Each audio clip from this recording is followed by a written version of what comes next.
and turn it over to Mr. Jeff and let him tell you all about the amazing world of Rocky Mountaineer. Thank you so much. I appreciate it. How you guys doing? Great.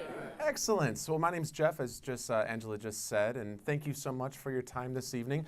Just by show of hands, because I know there is some people who actually experienced it. Anyone here experienced Rocky Mountaineer before? A few in the back. Oh, there's quite a few of you. That's pretty remarkable. I love it. Okay, so I'm going to go to some people who I actually haven't talked to about it, so I have no idea what they're going to say, and this could be a two-edged sword. But right over here first, you guys, when did you go on Rocky Mountaineer, and what did you think of it? We did it as part of an Alaska cruise where it ended up in Vancouver, then we got on, went out, ended up in Jasper, and I thought it was fantastic. So if you didn't hear what he just said over there, he did an Alaska cruise, and then as a post-cruise tour, jumped in Vancouver on our train, headed up to Jasper. He thought it was fantastic. How about your wife? Or? 20.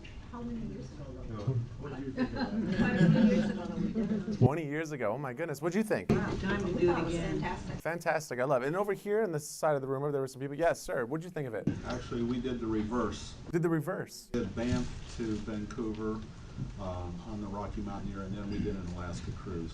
And just loved every part of the Rocky Mountaineer. It was a great experience. Well, that's wonderful to hear. And if you didn't hear, he did the reverse, started Banff over to Vancouver. It was a lovely experience. Loved every single part of it. So I am so happy to hear all this positive feedback. There was another couple that I talked to before, and they also had such an amazing experience on board. It's incredible how much positive feedback I receive on a daily basis. I'm lucky enough to have been a part of Rocky Mountaineer now, coming up to 5 years. And you're in such amazing hands by working with Wallace Pearson. I'm telling you right now, because not only are they one of the best agencies I've ever met with and worked with, their team is so knowledgeable and up to date with everything when it comes to giving you a trip of a lifetime. In fact, Tracy in the back was able to join me on a trip on Rocky Mountaineer, so she has firsthand experience as well, traveling all throughout this beautiful part of the world. So I definitely encourage you to talk to their team.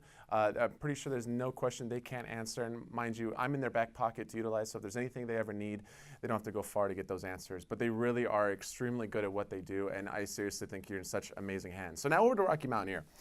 This is, if you're not familiar with, a train and tour operator based in the Canadian Rockies. We're a luxury, fine dining, seamless travel experience where you never sleep on board. You stay in hotels every night. Because if you're sleeping, you're missing the sights, the scenery, the wildlife, and the wilderness. And no one wants to miss any of that because it's such beautiful scenes everywhere you go in this beautiful part of the world. Canada right now is a place that is booming with demand, and I attribute that to 4 great reasons. First, in this crazy world we live in, Canada is a place deemed safe. Knock on wood, hopefully it stays that way. The US versus Canadian currency, a fantastic discount. Right now it's around 30%, so talk about getting a little more bang for your buck, which is quite ideal. In regards to logistics, Canada is a lot closer than other countries and continents in the world we live in, the neighbor to the north, so it's easier to get there than other parts of this earth. And then finally, if you've done an ocean cruise, a river cruise, an all-inclusive, you're looking for something unique and different, well, we fit that niche extremely well. Look no further, because like an ocean cruise or river cruise, we're taking you in to the Canadian Rockies. There is no river big enough to put river boats on, or they would be there, I promise you. There's no ocean next to the places that we're going to, or the ships would be there. So we are the next best thing. And there's other trains out there, which I'll talk about a little bit later, the differences between them. But know that we handle everything, your transfers, your tours, your hotels, everything except airfare, because planes suck, right? It's true, though. It's anyway, hopefully no one here works for an airline. If they do, I still use you guys because it's the only way we can get around. But no, it's just trying to make you laugh. So this next little quick video is about 1:30 in length, and it kind of introduces you to what Rocky Mountaineer is all about. Would you guys like to see it? Yeah. Excellent.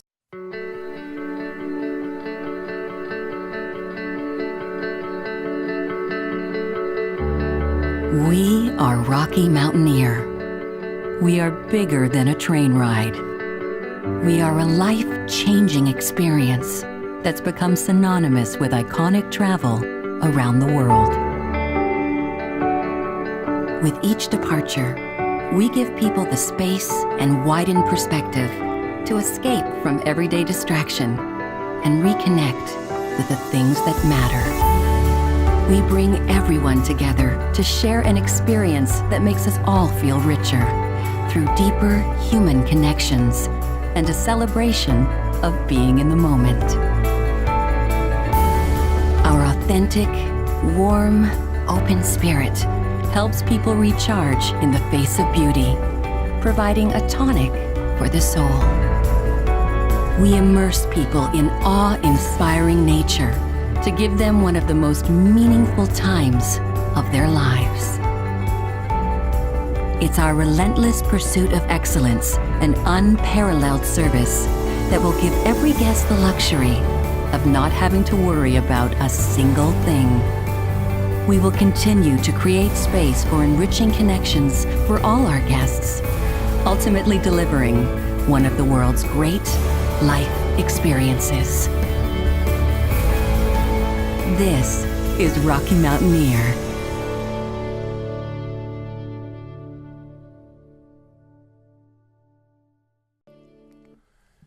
So here's where we're located. For those of you in the back, I'm sure this is just wonderful to see because you can't see anything, right? Well, this same map, I'm not asking you to look at it now, but it's if you open up your brochures later, on that cover, it opens like a bifold kind of thing, and the whole map is right there, easy to look at. So I'm going to, if you look at this later, that'd be great. I'm going to paint you a picture of exactly how it works. We have our trains touching down into Seattle, which is the only part in the U.S. we're currently in at this point, up the coast, and then over into Vancouver where you head eastbound towards the beautiful Canadian Rockies. Places like Jasper, Lake Louise, Banff. These places are incredibly gorgeous. And if you haven't been to these places, you really, really need to put this on your list of things to do. It's literally just such a breathtaking place. I honestly was not familiar with these places. I'd never heard of Lake Louise before I worked for Rocky Mountaineer. I've done this trip now about 10 times, and every time I go, I always see something new, and it always truly inspires me. I get chills just looking at some of the views and the spectacular sights and the wildlife that I see every time I head up in this direction. I highly recommend starting on the West Coast and head eastbound, because as you head east, the hills become mountains, the mountains become glaciers, the wildlife gets so much more amazing. It really gets that much more climatic. And then you have the best, Jasper, Lake Louise, and Banff. And the way it works, it's 2 or 3 days on the train to get over to the Canadian Rockies. And then you spend as much time as you want in these places. I highly recommend at least 2 nights in places like Jasper, Lake Louise, and Banff. Because when you get to a certain place, you're checking in the evening, have to check out first thing in the morning, you did not have a chance to truly experience the beautiful places that you're at. So I recommend at least 2 nights, unpack once, and just start living it up. Maybe do a half-day tour, a full-day tour, or just a day of leisure on your next day to really enjoy. And it's your choice if you want to do a one-way trip, head over to Calgary, fly home from there, or jump on another route and go 2 or 3 days back to where you started, but a different way of going. So you're seeing all new sights. It's the best thing about us is we're extremely customizable, allowing you to truly add nights or take away nights, add tours, take away tours, and change hotels to work with your budget, from 3-star properties to 5-diamond resorts. So it's really a great ideal way to work with your travel agents here at Wallace Pearson and tell them exactly what you want to do. If you're into photography, then do some more sightseeing types of tours with incredible photography. More into hiking, you can do more of the hiking side. There's a lot of unique experiences, from gondola rides up to the tops of mountains, helicopter tours, and many of these tours are totally bundled, included into the packages. The most popular tours, the Ice Explorer, taking you out into a glacier where you get to go play in some snow and be on a glacier, as well as going on the gondola rides and the helicopter tours. These are all bundled in. The ones that are perhaps extra, whitewater rafting, there's a few other tours that are quite out there and amazing. So those are a little bit additional cost, but you can, say you're scared of heights and helicopters is just not your cup of tea. No problem, you can take that out and put something else in its place, or stay an extra night longer and use that money towards that. Whatever makes sense for you, customize it to do exactly what you want to do and how you want to do it. Now, we also have 2-minute videos on every single route, 2-minute videos on our service levels. I'm going to share with you one of the videos, and this will be on the first passage to the west. That is the route that goes from Vancouver to Kamloops, and then Kamloops over to, what's it called, Lake Louise and Banff. Just seeing who's calling me. My phone's blowing up like crazy for whatever reason, but it's not my wife, so it doesn't matter. So this little 2-minute video is going to take you through some beautiful parts. And I should just say one more difference here. You know, there's other trains out there like Amtrak and Via Rail, and they are very different from what Rocky Mountaineer is. Those are commuter trains, trying to get you from point A to point B as fast as possible. You are going to be sleeping on board those trains. usually probably in a bunk bed. You might be sharing a bathroom. It's just not probably what you're looking forward to doing in some cases. It can be very economical, but sometimes you get what you get what you pay for, kind of thing. And so I want to make sure you understand the differences between them. Their average speed is 50 to 55 miles an hour. Our average speed is 30 to 35 miles an hour, and we slow down for everything along the way. The bridges, the waterfalls, the wildlife, the wilderness. And you also have tour guides on board answering questions, giving you a heads up of what's coming up ahead. It's a whole different experience. When it comes to fine dining, Michelin-trained chefs on board cooking made-to-order food. I'm talking about us, not them. So it's definitely a different way of traveling completely. Another big difference is that in Canada, I'm just going to go back one, the route between Vancouver and Seattle, that is part of the continental U.S., and that is owned by the U.S. government, and Amtrak does use those train tracks. But when you get into Canada, these routes, no other passenger train is on the same train tracks that we utilize. They're on completely other different tracks. And on those tracks, I'm just being honest with you, transparent, candid, they value the person's life less than minerals and rocks and other types of fine, I guess, things they bring along the freight. So those trains via around Amtrak actually have to pull aside and let this train coming through with, minerals, because that's so much more important than a person's life. Whereas on our tracks, we're actually value number one, so we get the priority, which means less delays compared to even sometimes no delays. Usually we don't have any. Our average time of traveling on the train, you board between 8 and 9 in the morning, arrive between 5 and 6:30 p.m. And in 2018, just speaking clearly right here, we only had 2 times throughout the entire season where we had a delay, which was over 6:30 p.m. And one was 30 minutes late, the other one was about 2 hours late.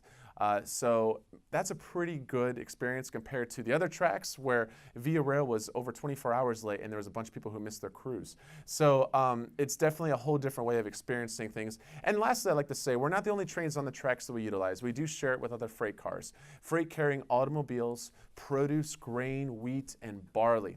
Now, animals don't really care about the automobiles, but they do care about the latter.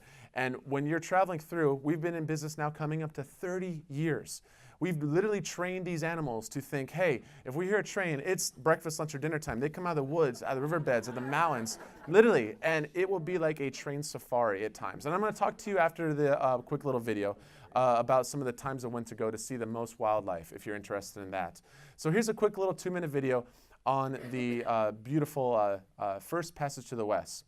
And one last thing. Have you guys ever heard of a place called the Spiral Tunnels? Perhaps some of you have been on the train, you've been through it, you went through it. Well, so for those of you who don't know, the Spiral Tunnels, back in the 1900s, they were trying to complete the train track going from east to west in Canada. And they had these rocky mountains to get through. And at first, they just had someone say, hey, let's just get up and go straight down. And there was a very steep decline.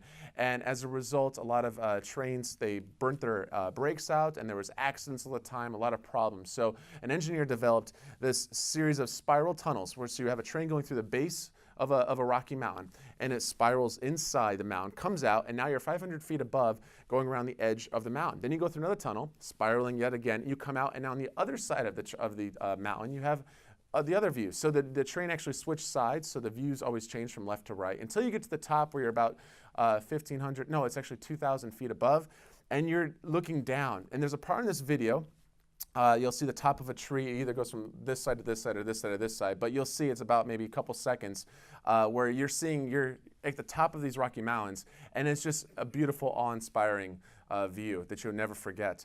And that's what makes it quite unique and different. We're the only passenger train allowed to go through the spiral tunnels. It's the only way it's going to be, and it's something really cool. So here's a quick little video. You guys ready? Yeah. Well, 3 of you are. Good for you. Here we go.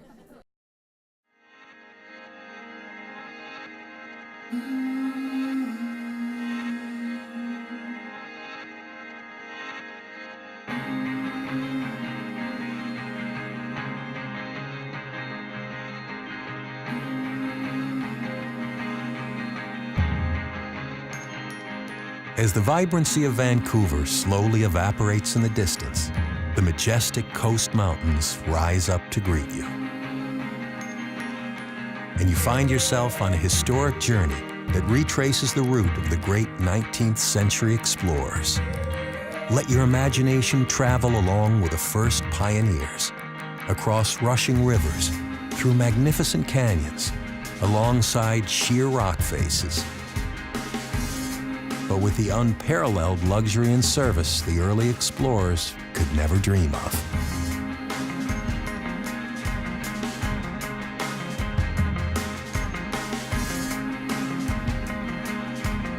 Marvel in awe as you cut through ancient gray-green volcanic rocks that are 200 million years old. Well, give or take a million. Now you find yourself back in 1885 at Craigellachie, the famous site of the last spike, where Canada's east and west were finally united by 3,200 kilometers of track. With vivid historic imagery still in your mind, the awe-inspiring natural beauty continues to unfold before your eyes. Here's your chance to bring out your inner landscape photographer.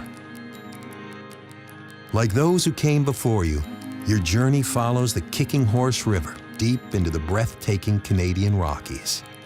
Next up, the legendary spiral tunnels, which opened in 1909. Twist your way through the engineering marvel that proved to be the most difficult terrain to break on Canada's railroad.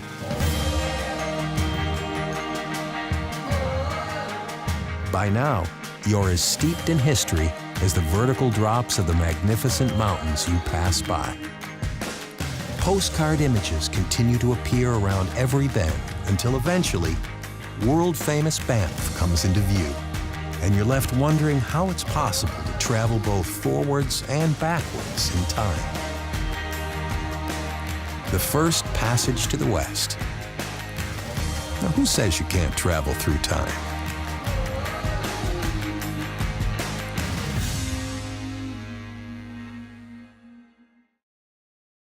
So, isn't that just beautiful?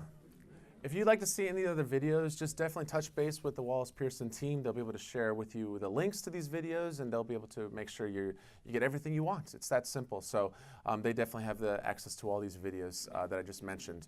Service levels. We have 2 classes of service on board the train, Silverleaf and Goldleaf. And I'd love to kind of share with you the details about these. Silverleaf is a single-story car, panoramic views with an arch window at the top. You have an outdoor vestibule area that holds up to 6 people, so you can go outside, take a picture and video, get a breath of fresh air. Inside, you have 3 hosts or hostesses on board handling the history, the cultural facts, the storytelling and jokes, keeping you entertained, aware, and up to date of what's coming up ahead. You have all-inclusive beverage choices, but remember, that 1 glass of wine could be more like 3 depending the elevation you're at, and it could be the most expensive nap of your life. So never binge, okay? It's not worth it, I'm telling you. I always see people literally on every single train that are just taking a nap, and I'm like, oh my God, you know how much money you're throwing away by sleeping? It's great. All right.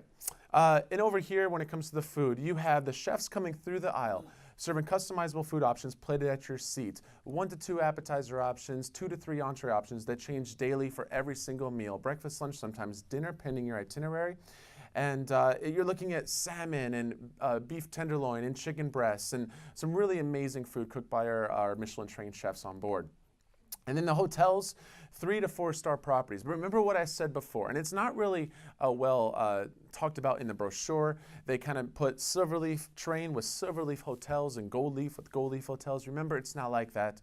You can truly pick between all the different properties. In fact, the agents at Wallace Pearson, they have a PDF catalog, and if you don't, I'll make sure you have it. It's got a list of all of our most popular hotels that we utilize, from 3 stars all the way up to 5 diamond, looking at different details about the actual hotel and the stateroom, showing you pictures of the staterooms that we usually have locked in. So a lot of different choices to choose from, so you can work with your budget. I recommend places like Vancouver and Calgary. These are large cities. All the hotels are centrally located.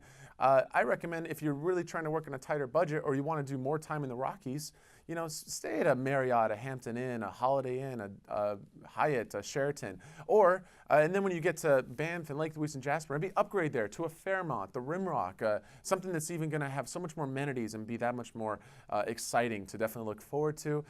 Lake Louise, there's a hotel called the Chateau Lake Louise. It's operated by Fairmont. Breathtakingly beautiful scenes. It's over a beautiful lake that's that crystal, almost neon blue, the color that people love to see. Glacier in the background, lots of amenities there, multiple restaurants on site, beautiful walking and hiking trails. That's a property that I would recommend upgrading to if you're in that part of the world. And then Gold Leaf, just to talk about this type of product, this is a 2-story car, 360-degree dome windows. You're sitting primarily on the top level, so you have sometimes no obstructions to your view with the small trees and bushes you come along the way. You have an outdoor veranda space that holds up to 16 people comfortably, so about 3 times the size bigger than what you have on Silverleaf. Over here, you see these windows. That is a full dining area. So you'll still have your snacks, the crackers and cheese and scones and everything up here. But for your breakfasts, lunches, and dinners, they'll be prepared in the dining area. And then next to there, under the word Mountaineer, that is a full kitchen where the Michelin-trained chefs are on board cooking made-to-order food a few feet away from where you're sitting.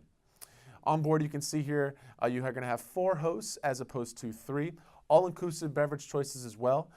So you can still get completely wasted if you like. I'm kidding, just trying to make you laugh. For the Feast of the Senses, you're looking at a lot more variety of options. It's 2 to 3 appetizer options, 5 to 6 entree options that change daily. So a lot more variety. You have paired wines that go with all these meals. And really, the food is truly fine dining. It's incredibly, incredibly tasty, and I'm kind of getting hungry thinking about it. So, and in the outdoor veranda space, that is really a memorable, great place to go to. Open the entire time you're on board. You can go out there. You can still listen to what the hosts and hostesses are talking about. There's a speaker out there to hear everything, and just make sure you're not missing any of the sights and scenery along the way. When it comes to luggage, we try to make it as seamless as possible, extremely easy. So let's say you're starting in Vancouver, the way this is going to work is you're going to have your hotel porter come up to your room 45 minutes to 30 minutes before you need to be downstairs to get on the bus and head to the train station. That porter is going to ask for your luggage at that time. If it's not ready, you can bring it down yourself. When you get to the lobby, they're going to give you your train tickets after they look at your IDs and make sure who you are is who you are. And they're going to ask you to verify the luggage so that once you say, yep, that's my luggage, it's going to be taken and put on a truck. And the only thing you need to bring on the train with you is your camera, camcorder, wallet, cell phone, purse, ID, medication. Keep it light, keep it simple. Your luggage will be transferred to you, arriving much farther earlier than you get to the next place. So let's say when you get to Kamloops or Whistler or Quesnel, they're going to give you your hotel room key before you even get off the train. You've already been checked into the hotel. The buses are going to pull up right next to the train. We're all about minimizing the amount of calories you burn. So you're going to hop on the bus, head over to the hotel. You're going to find your room. Inside your room, your luggage will be waiting for you next to your bed. The next day, once again, minimizing the calories, we don't want you to move your luggage to the lobby or move it outside your door. You leave it exactly how you found it, next to your bed. And you'll see the next destination. It's that simple and easy, which is ideal. And then any kind of mobility concerns, we have lifts or elevators that will take you from the ground to all of our train cars, and lifts that will take you from the first floor to the second floor of our Gold Leaf car. So even someone who is wheelchair bound is able to truly enjoy this trip of a lifetime. There's a few tours that are going to make it kind of challenging, like whitewater rafting. I don't think it's possible for someone wheelchair bound. It could be done, I'm sure, but there's a few that make it a little more tricky. But for the most part, mobility concerns should be put aside because we'll be able to handle that. And in regards to food allergies or dietary restrictions, we can also handle pretty much everything you throw at us except kosher meals. And that is because when you're preparing kosher food, the utensils that are touching that kosher food can't touch any other food. And our chefs are working in a very confined small space, and they don't have that ability to have a special spot just to cook the kosher meal. So kosher is kind of out of the question, but for any dietary restrictions, allergies and such, just let your agents know, and we'll be able to make sure we have it set and ready for you on board the train, so you're going to not have any types of issues. And the hotels from the 5-star and 5-diamond categories, you're looking at the Fairmonts, the Rimrocks, the Four Seasons, Sutton Place, and so many beautiful ones. I highly encourage, this is the big property up here, it's called the Rimrock. That's in Banff. It's on the side of Sulphur Mountain. You have you overlook the town of Banff as well as the Banff Springs, which is a Fairmont property. It looks like a castle over there. So the views from the Rimrock are incredible. The rooms are around 300 square feet and bigger. So massive size rooms. The bathrooms are huge with double vanity sinks. You have a shuttle bus that'll take you to and from downtown up until midnight, totally free. You have a 5-star Michelin-rated restaurant here called the Eden, and it is an incredible restaurant to definitely try. Right across the street, you have hot springs, so you can definitely check those out. But it's an amazing property that I highly recommend. When to travel? There are plenty of reasons to go at certain times of the year, and I'd love to run through those with you. From mid-April to mid-October is the season we operate in, same as the Alaska season. So April, May, the beginning of June, it's the end of hibernation. So statistically, you're going to get a lot more wildlife at this time. There's more snow present on the mountains, ice on the lakes. And the summer is the best weather, hands down. 80s during the day, 70s at night. You're looking at all lush green forests, and all the flowers are in bloom. And then in your autumn, it's the fall foliage, September, October. The leaves change color. This picture came out kind of blurry, but I promise you it's not when you're there. It's very vibrant and beautiful, and the colors truly light up the sides of the mountains. My personal opinion, go in the shoulder seasons. Not just because I love the bears, and I love the hibernation and seeing these animals all just be hungry and all out over the place. I've literally been on the train within 5 feet away of a wild grizzly bear eating right next to the track, and we're going about 2 miles an hour. I could have reached out and like high-fived the bear. Of course I didn't, but it's just surreal. And I also would go in the fall foliage time because it is so breathtakingly beautiful. The reason why I'm pushing you to stay away from summer is just because the demand for the Canadian Rockies has escalated so much that it feels like the whole country of China is visiting the same time as you. I'm joking, but not really, because they travel in herds. And it's crazy. Have you ever, when they travel and they go, it's take it to their world. And I used to live in Hong Kong, and I have a lot of friends who are Chinese, so I have nothing against them at all. But they're, boarding a subway, they call it MTR. They just, they are really good at forming, like, just getting right into the car. There's not even really a line. It's just a mass crowd pushing themselves in. Well, think of that like if there's a bear and they want to get a picture. You're going to have to fight that crowd who is experienced MTR fans trying to get that picture. I'm just trying to make you laugh. Anyway, so I recommend going in the shoulder seasons. It's going to be that much more easier to get around, no traffic, no crowds. And so I think honesty is the best answer for you all. The tours like the Ice Explorer, these are mammoth trucks that take you onto the glaciers. So if you've missed snow, maybe you guys used to be up in the Northeast or in parts of the country where it was snowed a lot more, you can go back to it and play. Take an empty bottle of water and fill it up with glacier water. You can drink it there on the spot. It's that fresh and easy to drink. The gondola rides, the helicopter tours, whitewater rafting, so many different tours that we offer, and we handle everything. For cruises, it's becoming more popular for people to take these Alaska cruises and add a pre or post cruise tour on. I highly recommend the post-cruise tour route, which is, once I said, starting on the West Coast heading eastbound, but you can easily start in Calgary, as we had some people here already tell you, and go the other direction and join their ship right from there and head up into Alaska. So honestly, Wallace Pearson has great connections with all the cruise lines. They'll be able to help you with both sides of this, but a very big demand in doing Alaska again. It's somewhere close to home, it's safe, there's tons of amazing excursions, seeing the dog sleds, seeing the beautiful icebergs and everything, and what a better way to start or end your trip in the Canadian Rockies. When it comes to the motor coaches, I want you to know that we don't use yellow buses or Greyhound buses. We have our own motor coaches operated by Brewster. We have a fleet of 46 or 48 right now, wood inline all throughout, leather seats, TVs throughout the seats so you can see what the driver's seeing, drink stations on board offering coffee, cappuccino, espresso, juices, soft drinks, water, no alcohol. Alcohol is for the train. But everything else you can imagine, and it's a really comfortable way of traveling. Or if you don't want to be amongst the crowd, you don't want to be told when to get on the bus at certain times, you can rent a car through Rocky Mountaineer. We will encourage you to download an app on your phone, and that way it will be a tour guide telling you where to go, what to see, so you're not missing anything along the way, which I think is equally important. So once again, being customizable, we'll work with how you want to travel and how you want to spend your vacation. Best of the best sellers. Once again, I apologize it's so small, but this is one of my most favorite tours. It's called the Journey Through the Clouds Explorer. Starts in Vancouver, heads up to Jasper, 2 nights in Jasper. This has about 6 tours already included in it. But there's a big problem, I call it a flaw, with this package that is in our brochure. And it's advertised just like this. The numbers represent the number of nights you're staying in these places. And you see a 1 next to Lake Louise and a 1 next to Banff. That is not good because, once again, checking in the evening and checking out first thing in the morning, you did not have a chance to experience Lake Louise or Banff. Even though you're doing a tour in between these places, you need to slow down time. So I encourage you to add a night in Lake Louise, add a night in Banff. And if you do that, it will be one of the best trips of your life. I literally gave this trip to my family. My parents just did this in October of this year, and they did the add night in Lake Louise, add night in Banff. And I know they're biased. They're never going to say anything bad about me, but they truly loved it. It was one of the most memorable experiences ever. I gave it to my wife as well. We went together, and it literally makes things so much easier. And the second day, just being honest, I did a day of leisure just to be able to rest, to enjoy, to hike, to just slow down life and enjoy where we're at, which is ideal. This is a Golden Circle via Whistler, round trip Vancouver, 2 nights in all the different places. This one's set, ready to go. And honestly, if you just have the time and ready and you're available on the dates this thing is operating, I recommend jumping on and taking it.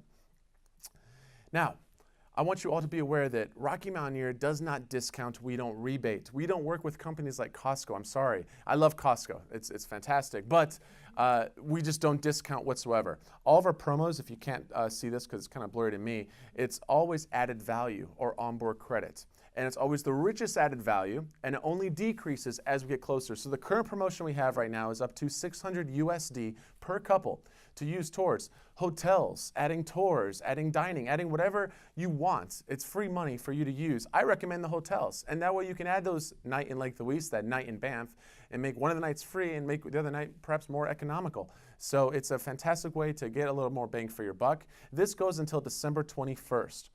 On January 2nd, there's that little gap between December 21st and January 22nd. Our office actually closes. We're privately owned, and the owner of our company believes that family is the most important thing in life, not work or money. So he requires us to spend time with family during that time. We don't take any reservations. We don't answer phones. The company is literally done.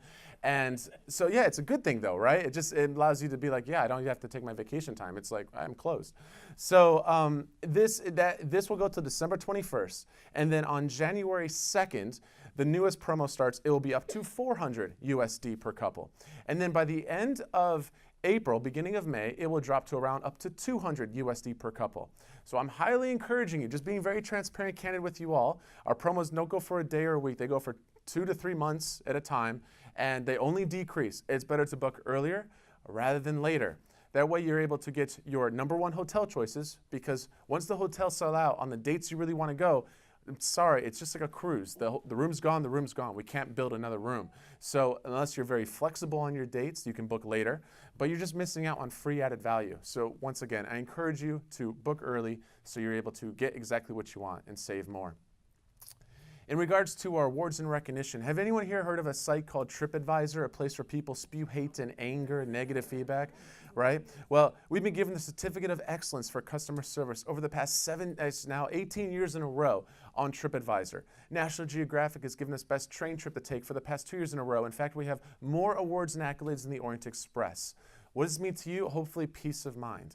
I mean, you saw how at the beginning when I asked, anyone been on Rocky Mountaineer? I guarantee you go to a lot of other travel shows, and you're talking to a cruise line, for example, and they say, hey, anyone been on, my cruise line?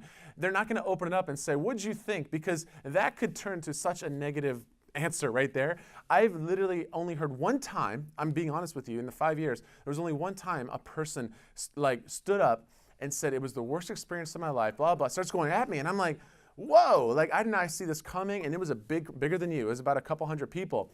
But here's what really took place. As I started going with the presentation, I said, I'm so sorry, I want to take this off the side with you. I don't know what happened, but we're going to figure this out. Well, I saw her demeanor change completely. She went from being upset and I don't know why she came to listen to me anyway, other than just to vent, but to confused, and then she was just totally embarrassed. And I saw her shrink in her seat, like she was literally seeping to the ground. Well, at the end, she rose her hand, and I said, I don't know if I want to call on you. And she's like, no, please do. And I said, okay. And she says, I just want to apologize to everyone because I was on a different train. She was on Via Rail, which she actually hated. And I was just like, oh, why did you? But thank you for correcting yourself in front of everyone. So I've never heard, really, except for that one time where she did try to throw me under the bus or under the train. It's always been completely positive, and that's very unique. So peace of mind. If you were to talk to people here who've been on Rocky Mountaineer, I would love for you to definitely hear their stories. Talk to Tracy. She has some fantastic stories to offer and some insight to share with you. Really, it's a trip of a lifetime. It truly is. This last, I'm gonna go. This last little video I have, and then it's over, okay? The last little video is a brand new video, and I just got it a week ago. We were able to get this, it's a director and a producer from the BBC on board our train, and she just describes the experience on board the train really well. And so I'd love to kind of share that with you. It's only about 1:45 seconds. You guys wanna see it? Yes. Excellent. I think travel is, for most people, an escape. My mother actually was an incredible adventurer. She took off from Kansas, just like Dorothy in The Wizard of Oz, and joined a carnival. I learned a lot from that. I can be free. I can go and do whatever I want.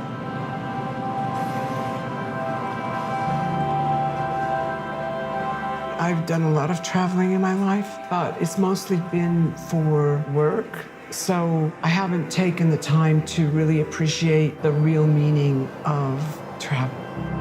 When you go on a journey like with Rocky Mountaineer, there's just so many different personalities to this trip, and you don't want to take your eye off the window because you're going to miss something. You can walk on this outside viewing platform. It's an amazing experience because you can hear the world going on around you, and you can get the fresh forest smells. And standing out there, I felt liberated. To get out and explore the world by train, it's not people's first choice, but it should be. It is unique, it is relaxing, it is romantic, and it is something you won't forget. You know, it's an indelible memory. Canada is a wealth of beauty, and I think Rocky Mountaineer is a way to experience that. This is the ultimate extreme comfort and luxury. It's really dreamy. It really is like a dream come true. By being on that train, I actually came to a point where I enjoyed being in the now, and I kind of refound myself. I really did. To be on Rocky Mountaineer, it's an experience of a lifetime, and it's something that you can't get anywhere else.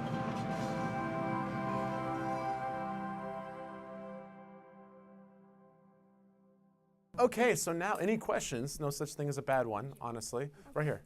Things along, do you stop between point A and point B?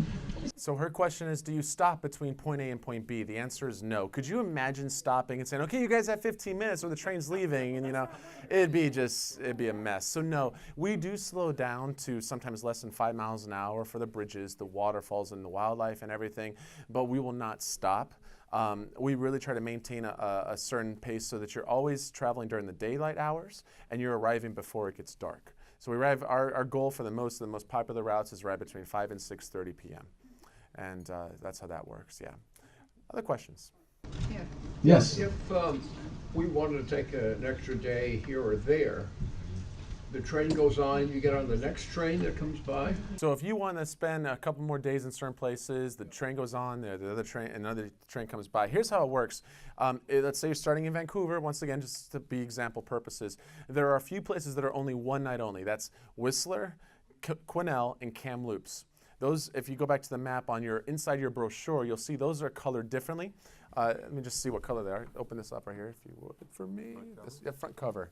And you'll see those places are a white diamond, and then the other places that I'm referencing are the dark blue diamonds. The dark blue, I recommend to spend as many nights as you want, at least 2, because that's where all the tours and all the sightseeing really takes place. The white diamond places are one night only, and you're going to be joining the same train that you got off that same day for the next day. Okay, and so if you want to do a train later on your trip, I hope you'll be able to split that up with some time in the Canadian Rockies. Hopefully you'll see 1 or 2 of the places, do some touring, and then by all means you can jump on a different train and go 2 or 3 days back to where you started. I hope that explains it better. Excellent. Anyone else? Yes? Compare and contrast west to east versus east to west, and why you like west to east. So the reason why I like west to east, going eastbound, is because literally everything I feel just gets so much. It starts with more of like rolling plains. It goes more desert and air-like, you know, where it's just not as, I would say, no Rockies. And then you get into the Canadian Rockies, and the hills become mountains, and the mountains then turn to glaciers. The wildlife also statistically just gets so much more abundant as you head eastbound. Now, when you're going from when you're going from east to westbound, you are actually doing the best of the best at first. And that second day of the train, when you get on in Kamloops and head towards Vancouver, will not compare to the first day you had on the train. Because the first day had a lot more wildlife, it had a lot more, waterfalls and more, I want to say bridges, but they're longer bridges and higher up. Everything is just more grand. That's the reason why. And as long as you maintain that expectation that like it's gonna be different, and the sights and scenery is still gonna be beautiful. You go by Hell's Gate, which is a place with a lot of raging water, rapids, and everything. I think a lot of people have passed away. That's why they call it hell. But no, it's just there's still some sights to see along the way, but it just doesn't compare to the sights on that second day. So that's why I recommend going the eastbound, because every single minute it gets so much more wow. You know. Just to follow up. Sure. So we go west to east. Where does that stop? It's your choice. There's 2 different routes to take you that way. We get back to Seattle. Okay, so you're doing round trip Seattle. So you'll take Seattle up to Vancouver, and then I recommend doing the first passage to the west, which is going to take you Vancouver to Kamloops, Kamloops over to Banff. You're going to get off in Banff. We're going to spend 2 nights in Banff, then head backtrack. You're not going to be, not backtracking, but you're not going to see anything that you've already seen. You're going to go to Lake Louise, spend 2 nights there, and then head up to Jasper, spend 2 nights there. And then I recommend doing the Rainforest to Gold Rush route, which is 3 days on the train. You're going to take that back, so it's all new routes, going over to Quesnel, then down to Whistler, and then back to Vancouver. You'll spend 1 night there, and then take the train down to Seattle. And that's how that works. Yes, great questions. Yes, over here. How about if you wanted to go all the way to Quebec and the Gaspé Peninsula? Is that? So she wants to go to Quebec and far out. So the thing is, after Calgary, it's very flat and boring with a lot of cornfields. It looks like Iowa. And I was born in Iowa, so I can say that. I'm just kidding, but seriously, try to laugh, okay? It's not. Anyway, no, but we like to stay with the Rocky Mountains. So we don't go farther than Calgary. We don't operate anything out there. And so you would have to jump on then Via Rail, which you've already heard me talk about them and what I think about them. So I'm kind of biased. Huh? You could do it. You could do it, yes. You can definitely jump on Via Rail and just have fun.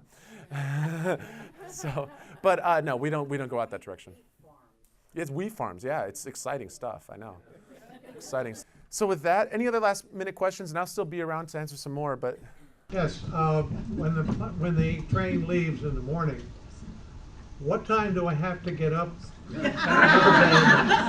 and down for breakfast, and then meet the bus outside the front of the hotel to go to the train? So his question was, what time do I need to wake up to be able to go have breakfast and get outside to meet the bus and go on the train in the mornings? So it's kind of a tricky answer, just because every single route has a different time. If you're going a certain length, you'll be going a certain time, right, of that day. So one thing to make it nicer is you don't have to worry about breakfast, because we're going to serve breakfast on board the train. So you can just cut that right out of your hole and sleep a little bit extra hour if you like, you know, just enjoy that little bit of peace. But then I think the longest route, and that's on the Rainforest to Gold Rush route. That is the route between Whistler and Quesnel.